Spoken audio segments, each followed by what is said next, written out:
Source d'inspiration, les enfants soleil nous livrent des témoignages remplis d'espoir. Je vous présente l'enfant soleil du Saguenay, Alicia Tremblay.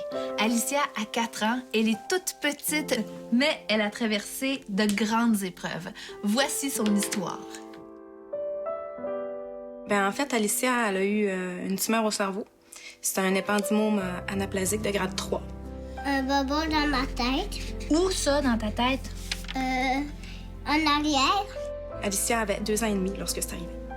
La tumeur d'Alicia était environ la grosseur d'un citron. Donc, ça prenait beaucoup de place, puis elle faisait une pression énorme dans son cerveau. Le médecin, quand il est venu nous voir après l'opération, il est venu nous dire que ça avait bien été. En fait, il nous a annoncé 2 nouvelles, une bonne et une mauvaise. Oui, c'est ça.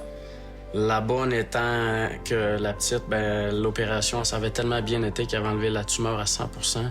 Puis la mauvaise, c'est que la tumeur était un cancer. Alicia a commencé par la radiothérapie. Elle a eu 33 traitements à l'hôpital à Montréal. Puis ça a été 33 traitements sous anesthésie. Tous les matins, elle se faisait endormir avant les traitements. Si on regarde tous les traitements qu'elle a eu, la chimio, c'était quelque chose qui était très difficile. Difficile, oui. Fait qu'on a fait 42 jours de chimiothérapie. Après les 42 jours, c'est ça, on a passé des tests d'audiologie. Puis là, c'est là qu'on s'est rendu compte qu'il y avait une grosse perte d'audition.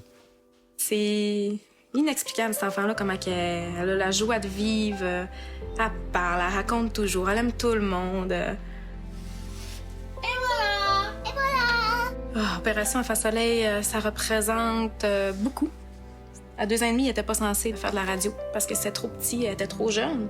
Mais il y avait une machine spéciale à Notre-Dame, financée par Opération Enfant Soleil, qui faisait en sorte qu'elle pouvait avoir sa radio tout de suite. Comme ça, ça n'avait pas le temps de se propager plus que ça.